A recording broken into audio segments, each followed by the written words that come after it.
So I'm a diver of 15 years. I first got certified when I was 24.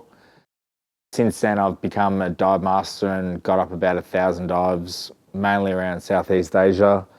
The last few years since starting Fin Free Melbourne, I've started to look into fisheries a lot more overseas and visiting notorious and illegal fisheries in Vietnam, Colombia, Thailand, Malaysia, Singapore, Indonesia.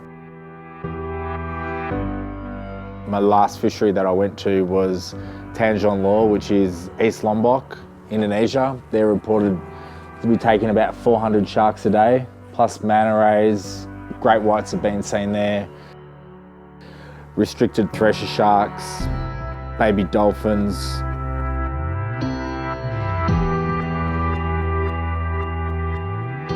Basically, from my experience as a diver, especially off a trip around Malaysia, I did 45 dives, and in those 45 dives I saw one shark over 3 weeks and started asking serious questions as to what was happening with the sharks. It wasn't until I came back to Melbourne and looked into Chinatown and looked into our own extent that I realised we've got 70 restaurants serving shark fin soup, probably double that again, not having it on the menu, strictly having it in Mandarin menus. And the more I looked into it as well, I realised that it's our Flake. We're exporting 178 tonne of dried fin every year, which is equivalent to 40 semi-trailers worth of dried fin.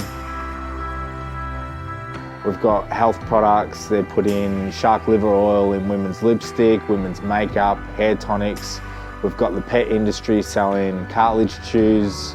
Now the next thing is leather products, shoes, handbags, which apparently is reported to be worth more than the fins. Sharks are apex predator. It's proven now that if you remove apex predator from an ecosystem, it creates an explosion of population underneath the shark, which means they then eat everything underneath them until there's nothing left to eat, and they actually implode on themselves, and we're left with dead zones, we're left with nothing.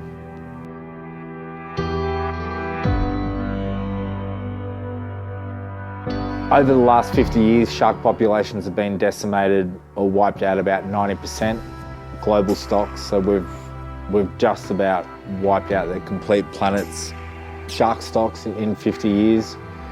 So how can you help sharks? Don't support business that have shark products. If there's shark fin soup on the menu, walk from the restaurant and tell them why you're walking. Australia needs to end consumption of shark meat, which is driving exports to global markets, and we need everyone standing with us to be a voice to help save sharks. We're asking everyone to follow our Facebook page and our website, share our videos, share the information that we're sharing to get the word out to the rest of the world as to what's really happening with the sharks, and just be a collective voice with Fin Free Melbourne. Help us make noise to save some sharks.